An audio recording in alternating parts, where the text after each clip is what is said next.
Hey, welcome to LongShots TV, everybody. This is a good Saturday morning here for college football. I am the Rhino. Alongside me is my cohort, Donnie Right Side. How you doing, Donnie, this morning? Doing very well, Tony. Just keeping an eye on some of these games changing up, and let's have a good show here. All right. We're going to run down some scenarios here for the top 25 and look at an early playoff picture as far as who can make it and who can't.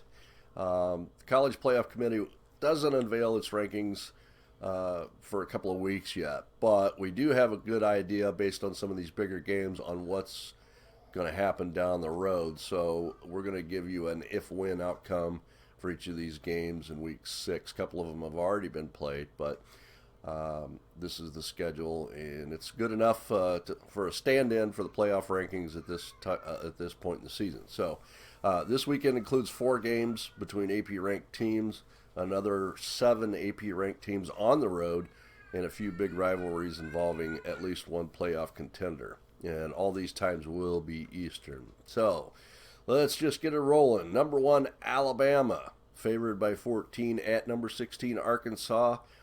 7 p.m. game over on ESPN. Okay, if Bama wins, likely it's another quality win by season's end, and they stay atop the rankings. If Arkansas wins, though, the Aggies, the Tide, and the Vols triple threat match just got fascinating, and the Razorbacks are SEC West contenders now, too. Thoughts, Donnie? Yeah, I mean, it's going to be a key cog. Another one you want to look at, Tony, as we went over last night, is the cancellation of the game between LSU and Florida. Right. They need to make that game up. I know both of those schools are butting heads, but if they don't play, do you give both of those teams an automatic loss? Do you just give them a push? And what happens if it ends up in a tie and one team didn't play enough games? And this Right. isn't, Florida playing, not to knock Vanderbilt, or LSU playing Vanderbilt, where that would be a win. These two teams, I mean, you looked at the line, even with a hurt Luke Del Rio for Florida and Leonard Fournette, who wasn't even going to play in this game. Yeah. Somebody has to take a loss and somebody needs a win. So that's going to be interesting to play out in the SEC to see when that game is going to be played and if that game can actually be played. Yes, sir. Actually, we're going to talk about that. Yeah, I'll give you my thoughts on that one down the road here just a little bit, but that's a very good point. Let's see, number 2, Indiana at number 2, Ohio State. Ohio State favored by 28 and a half, 3:30 p.m. ESPN. If Ohio State wins, likely it's another quality win. And by season's end, this could be one of those situations where we just see Bama and OSU in the title game.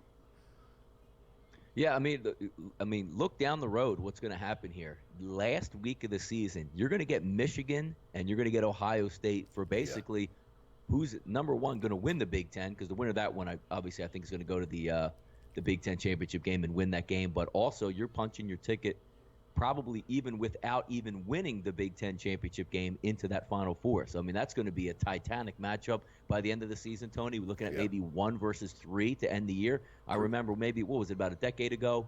Those Mike Hart Michigan teams versus Ohio State when they were 1 and 2 to end the season. Going to be fantastic theater in the Big Ten to end it. Oh, absolutely. And here's the other thing. If Indiana happens to pull it out, then chaos reigns and Michigan is now a playoff favorite. The Yeah, Hoosiers exactly. upgrade their season hopes from a bowl game to a big bowl game. Yep, absolutely. Do you think Indiana has even a small chance to win it over the Buckeyes? No, I don't think they do. I mean, maybe if it was in Indiana, but in Ohio State, they're pretty much, as close as it gets to being a lock, especially as you see the line being almost 4 touchdowns there. I mean, anything could happen, but even as you saw, even in a bad weather game, Tulsa was a pouring rain game, and they only allowed 3 points, and they still blew that game off the chart. So I do see another easy victory for Ohio State. And actually, I hope Michigan and Ohio State get on that collision course, because that's what makes college football fun. Absolutely, that'd be great. Yeah. Okay, let's go down to number 3, Clemson, favored by 16 and a half at Boston College. It's a 7:30 p.m. game over on ESPN, and Clemson won 56-10. The scenario playing out there was the only way the committee even notices this game is if it's really close or a blowout, and it was a blowout. So how do you think that helps Clemson? I mean, it's, status quo there, because that was a perfect trap game for Clemson after a huge win at home, going on the road against a quote-unquote really good defensive team, which they shredded. So, I mean, Clemson, you expected this from Clemson to open the season, and now they're hitting full stride, and it looks like they'll continue that. One more tough game, I guess you could say, versus Florida State. If they just can win that game, I don't think anybody out of the Coastal is going to end up beating Clemson in the ACC title game. So status quo for me on this one. I had Clemson winning the ACC and also getting into the playoff, and it looks like that's going to happen. All right. Let's roll down to number 4, Michigan, favored by 30 at Rutgers, 7 p.m. on ESPN2. Again, the committee's barely going to notice this game unless it's a real close game or total blowout. However, if Rutgers win, all this stuff is really hilarious. But exactly. Can Michigan put themselves in contention, Donnie?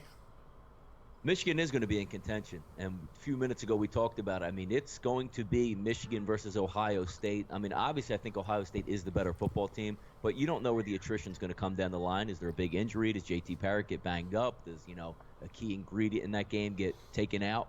Right. Is there going to be bad weather once you get into the winter months? It's really going to be fun to find out, and I actually can't wait for that one. But I see Michigan easy blowout winner today in New Jersey. All right. Okay, number 5, Washington, favored by 9.5 at Oregon. That game is at 7:30 p.m. on Fox. If Washington wins, not a great chance that this counts as a quality win, but Washington controls its own destiny, and the stakes here go deeper than the mere committee points. If Oregon wins, guess the Ducks might make a bowl. The Pac-12 race is going to be back in turmoil. Hot seats cool off, and Oregon fans never stop laughing. What does the Ducks have to do to pull this game out, Donnie? The Ducks have to play very good defense, which I don't know if they're capable of, but you need a nice home crowd advantage, which you do in Oregon. It's very loud in Autzen Stadium. They'll be, even though they're not having a good season, they'll be fired up for this one because it's a rivalry game, and as you know, they want to keep that 12-game win streak there. Quarterback's got to play really well for Oregon. They need to get some stops, and for somehow turn the ball over with Washington, which doesn't really happen, and that's why that line is 10 at home for Oregon. I can't remember the last time I've seen Oregon even just getting points at home, let alone getting almost 2 touchdowns. So we'll see how it goes. I don't see it happening with Oregon winning, but the way they have to win, keep the ball, get some turnovers, and break some big plays. Absolutely. All right, number 6, Houston, favored by 17 at Navy, 3 p.m. on CBS-SN. If Houston wins, the Cougars have cleared one of their toughest hurdles left and added a sure quality win. If Navy wins, the mid-majors New Year's 6 race is wide open again, and those conferences are almost certainly out of the playoffs. Can Navy pull off the upset, Donnie? No, Navy's not going to pull off the upset today. This isn't your Navy team of the last 4 to 5 years that had, really dominant quarterback play and really good defensive play. They lost their starting quarterback early in the year. They really haven't recovered. This is one of the times where if you're Navy, you needed to control that ground game, but that's not what you can do against Houston. They're a very good defensive team, maybe the best overall player in college football. In Greg Ward at quarterback can do it all. I look for 2 to 3 touchdown win by Houston, even though it is on the road, maybe a little bit of rain. I don't think they match up very well with Houston at all, Tony. All right. Okay, number 9, Tennessee. At number 8, Texas A&M. A&M's favored by 7. 3:30 p.m. game, CBS. Whoever wins this game is playing Alabama next, and the winner of that game is by far the SEC favorite. Do you agree? Yeah. I mean, I would have to take a look at the overall standings there, but I do think Texas A&M is going to get a nice boost today and win that football game. Big home crowd, Jalen Hurds out. And again, I think that luck might come to an end on the road here today. So it's going to be a fascinating game. I do agree with the line and the line movement where it sits at right now. So I think A&M is going to get that bump and maybe become a player in the SEC after today. All right. Okay, number 23, Florida State is at number 10, Miami. Miami's favored by 3. It's an 8 p.m. game on ABC. If Miami wins, we're on course for one hell of an ACC matchup. If FSU wins, the ACC Coastal is wide open and can still produce a playoff team with a conference title game upset. This could be an interesting game, Donnie. This is what we were talking about before. Mm-hmm. Yeah, I like this game a lot, and I think it's Miami's time to win. Florida State's a little bit down. Their door has been slammed shut to win the ACC, so they're playing for more of pride at this point. When Miami's going to use this game as a launching pad at home, redesigned stadium, sold-out crowd. Right. A lot of damage there in South Florida. Miami did escape that since the hurricane hit a little bit north, but they're going to have, all those guys Broward County, Dade County, Palm Beach County. They're going to be playing for them tonight, rally it around. And don't forget, this is a huge recruiting war game.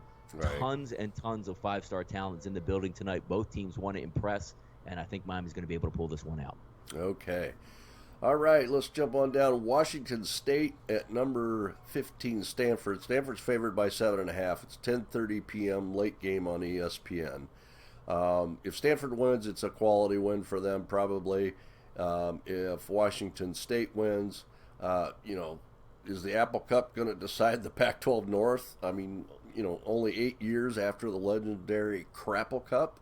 Is it? I mean, isn't that amazing? How Washington and Washington State have now moved to the forefront in 12. It's fascinating, man. Yeah, it's going to be an interesting game for sure. Yeah. Okay, let's talk about number 19, Boise State, favored by 18 at New Mexico. That was a 9 p.m. game last night, and Boise State did win that 49-21. Possibly a win over a bowl team for them this year. Well, I'm sorry, Tony. What was that? Do you think that Boise State's going to be, Boise State's they're going to run the table out there in the Mountain West, no doubt. They're clearly the best team going on the road last night. It's a little bit of a tricky situation when you go to New Mexico, triple option, but New Mexico did have their best player not play last night, and it was a rout from jump in that one. I know early on New Mexico broke a long run, I believe, to make it 14-7 or whatever it was, but it was just domination on both sides of the line, domination on both sides of the ball, and I do think Boise State's going to walk right into that championship there. And you never know with how things go. They don't have a lot of, they did beat Washington State, which if Washington State continues to roll and continues to pick up big wins, they could get a little bit more of a bump there in the national polls. I don't think they're having enough to get into the top 4, but it's Boise State, man. That's their MO. Always creeping around. They're undefeated. They're going to be in the conversation. All right. Okay, number 25, Virginia Tech. At number 17, North Carolina. North Carolina is favored by 1.5. That's a 3:30 p.m. game on ABC and ESPN2. Whoever wins plays Miami in the next 2 weeks to decide the ACC Coastal favorite. What do you think? Yeah, I mean, what would your thoughts be on that game, Tony? Well, this is one of those that I looked at and thought to myself, I got to go with North Carolina at home against Virginia Tech. This is one of those games that we disagreed on last night, and I'm still solid with North Carolina. I mean, the home field advantage is one thing. Running the ball, Virginia Tech, I think, is sketchy in the secondary. I just don't think they can. I think they're going to have a letdown right here. Yeah, I mean, you could be right. The line did move to a pick'em now, so I did steal that a little bit on the line early in the week as I did grab +3. But I do look for a great game, and from the outset looking at this game, I think the actual conditions are going to play a huge factor in this one. All right. Okay, we'll be watching that one for sure. Okay, let's see. LSU, number 18, Florida was postponed, probably canceled. Now, this is the scenario. If the Gators somehow make it to 10-1, then a bunch of SEC coaches will be furious because the rules say Florida can win the division if, say, Tennessee drops a couple of games. The playoff committee has previously not held canceled cupcake games against Power 5 teams, and Florida's resume would still stack up well on paper, other than the somewhat ill-gotten division championship. Obviously, this is not the most important story in this region this weekend, obviously, but just a potential committee deliberation point. Donnie, what do you think? Yeah, it's going to be fascinating to see how it plays out because most of the teams did reschedule for Sunday, and maybe even pushed it down into November. Right. But there's obviously a lot of power brokers in the SEC going back and forth on this one to see if they can get an advantage. LSU wanted to play the game at LSU or neutral site field. Florida wasn't going to give up their home field advantage on that one. I agree. Why they're not playing on Sunday, I have no idea because when you look at the actual weather it is now, Gainesville barely even got touched. Just had some rain, a little bit of wind in that situation. But it definitely looks like there might be a little bit of foul play in there because, as you know, Luke Del Rio is on one leg. Maybe they want to postpone another month to get him healthy. I know Leonard Fournette is out for the game, but, to be honest, the backup for LSU is just as good as Yeah. Leonard Fournette, the way he's been running. So maybe there's a little bit of funny play in there because there's no reason why you didn't have a contingency plan on Monday saying if the weather comes up here, let's hold off till Sunday. I can't understand it except that somebody wanted to gain an advantage here in that game. Absolutely. So somebody has some inside pull there. Exactly. Okay, let's go to number 20, Oklahoma, favored by 11.5 versus Texas in Dallas. It's a noon game on FS1. The Sooners' highest hopes at this point are the Sugar Bowl, which would likely require them winning out. If Texas wins, the Big 12 makes less sense than ever, which is par for the course in this particular rivalry. Yeah, it looks like the line's up to 14 in some places there. Oklahoma is going to destroy that Texas team. I know Texas grabbed them last year and beat them in the Red River shootout there, but I just don't see it happening. Charlie Strong is literally one 14-point loss today without even having a job or even to finish out the year. And you know the Texas team is feeling that. And there's not really, win one for the Gipper type situations. Usually when you're on the hot seat and everybody's, turning up the heat on you, you usually bow out. Yeah, I agree. Okay, number 21, Colorado at USC. USC's favored 5.5. That's a 4 p.m. game on the Pac-12 network. If CU wins, the Buffs remain in contention for everything, adding a potential quality win and laughing at Vegas at the same time. If USC wins, winning the Pac-12 South isn't out of the question yet. Donnie, will the defense hold, and can they get the offense going?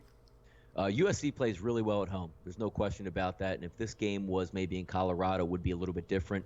I didn't really cap this game because there's a little bit too much moving parts in this one. I know CL Lufau is probably still going to be out for Colorado. That's their quarterback, but their backups played very well. USC, did they turn the tide? Sam Darnold now at quarterback.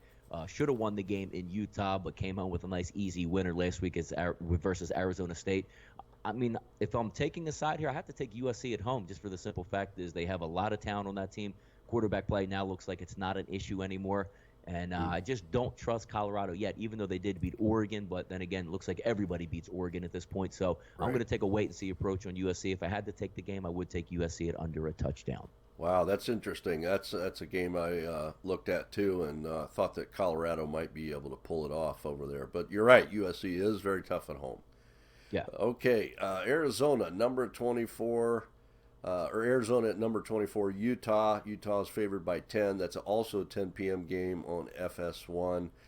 If Utah wins, the Utes survive and advance. And this might not be a win over a bowl team, but it's a win nonetheless. If Arizona wins, the Pac-12 South is in complete disarray. Do you agree with that, Donnie? Yeah, it's an interesting game. It's the walking wounded in this one. A lot of injuries on both sides, more so affected to Arizona, as it looks like they're probably going to end up starting a kid they had out in red shirt until last week, until just about their entire quarterback situation got obliterated. Tate is a very explosive runner at quarterback, only a 17-year-old freshman, so he is a true freshman. They burned his red shirt last week since he had to play with a couple injuries at quarterback. They don't know if he's going to start or Dawkins is going to start, which, again, comes off the top that they lost their starting quarterback who's been banged up. He seems to have been banged up, Anu Solomon, his entire career. Nick Wilson's not playing. I believe they're down to a walk-on at running back. A little bit of help for Utah this week as Lowell Lutulele is coming back. That's their All-American defensive tackle who missed the game last week versus Cal. But they are banged up at wide receiver. But the way I see this game playing out again, same game plan as they had last week versus Cal. I think they're just going to line up, shotgun, read option, 4 yards a carry, slow it down. Right. I don't see any way, Arizona can go into Utah with how banged up they are going to win this football game. And keep in mind, Rich Rodriguez has owned Kyle Whittingham in this series, winning 4 straight games. I think Utah's going to put a stop to that. Can they win by the double-digit margin? I'm not so sure that's Utah's type of ball, but if I had to put a wager on this game, I would lean Utah just for the simple fact is if you're going to start a 17-year-old freshman on the road in a tough environment and your team is automatically already banged up, I lean towards Utah there, Tony. All right. Good. Very interesting. Well, that kind of wraps up the top 25, Donnie. We wanted to see where we stand on that at this point in the season because it is, for most teams, the halfway point. Yes. Any thoughts on how you think at this point the playoff picture looks? No, I mean, it's going to shake itself out as it goes. I mean, there's a lot of trap games coming down the line. Which, actually, not really trap games, but games that are going to decide their fate. The Michigan, Ohio State's there. Who's going to come up and rise up? out of the Pac-12? Can Washington run the table and put themselves in the top 4? So a lot of interesting things are going to play itself out, as well as the SEC always does. They knock each other down. If Alabama runs the table, they're going to be the overall number 1 seed. There's no question about that. Can somebody knock them off and take the lead? We'll still see about that, but I think it's pretty plain and cut. Ohio State's going to be there. Alabama's going to be there. Who's the other 2 that are going to show up and play as well? Right. All right. Interesting stuff as always, Donnie. And thank you for coming on and wrapping up the college football Saturday. Everybody out there, please enjoy the games. It's going to be a great day in college football. Jump over to Donnie Rightside at DonnieRightside.com or on TrendBetting.com to talk to him about getting some of his plays today. And you can get me, the Rhino, at TrendBetting.com as well. Send either one of us a message, or you can reach us at LongShots TV on Twitter. All right, guys, thanks for joining us this morning. We'll talk to you tomorrow morning at 11 a.m. for the NFL show. We'll run down the games of the day and see how they're going to fare out. So, all right, Donnie, have a good day, man, and I hope things go your way today. Let's do it, man. Long day, but definitely the most fun day of the week, no question about it. Have a good one, Tony. All right, you too, Donnie. Thanks. That's it for LongShots TV, guys. Thanks, and remember, we are the game. Even get to